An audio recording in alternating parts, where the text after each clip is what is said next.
I'm Melissa Rowland with the Los Angeles Times here with my colleague Mark Medina.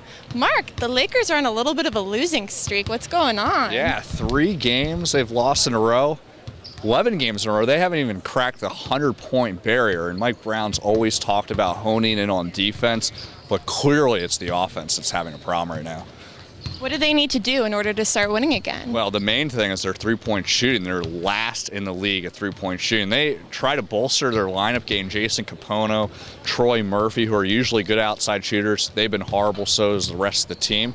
And then you just look at the overall familiarity and chemistry. Aside from Kobe Bryant averaging a league-leading 30 points a night, Lakers don't really have much offensive support. Andrew Bynum's struggling through double teams. Pau Gasol's upset that he's more of a facilitator rather than a low post player. And Metta World Peace, don't even get started on him. He just offers air balls. So I know Pau actually was a little bit upset about his offensive output as of late. Did he end up talking to the coach about it? What's going on in that area? No, it's not surprising. Pau's can sometimes be a passive-aggressive type person.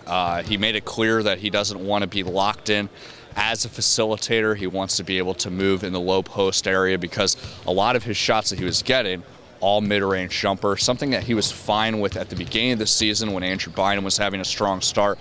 But now that Andrew's getting double-teamed, his production's dipping. Pau Gasol's shot is dropping. They definitely need to fix that. But as far as having that conversation with the coaching staff, he hasn't talked to Mike Brown directly, but he's mentioned it to some of the assistants, and he said somewhat tepidly that they think it's a good idea. But that's Pau's personality. He's non-confrontational, but clearly he's not a happy camper.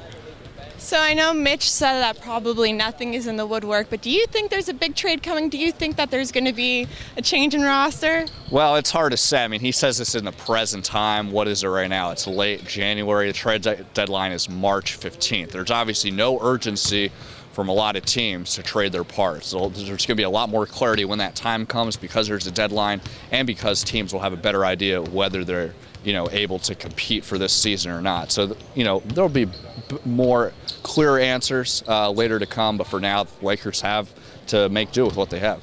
So the Clippers and the Lakers are about to play their second regular game of the season. The Clippers took the first game. There's been a lot of trash talking. Yeah, mostly from Matt Barnes. Mostly from Matt Barnes, who's called Blake a flopper, and Blake isn't having it. He kind of laughed it off the other day at practice. What do you expect to see tonight between these two teams? I think it's going to be very contentious, very chippy, like the last game where there are 5 technical fouls. Matt Barnes might be the only one who's throwing the trash talk at Blake Griffin, but it's clear that both teams are really geared up for this game. They know the buzz surrounding LA where everyone's excited that there's 2 good NBA teams in Los Angeles. Doesn't always happen often. So I think because of that, there's going to be a lot more animosity carried into tonight. The Clippers and the Lakers only play 3 games this season, and the Clippers haven't won a series against the Lakers since 92-93. That's some knowledge right there, Melissa. Right? I'm just trying to keep up with you, Mark.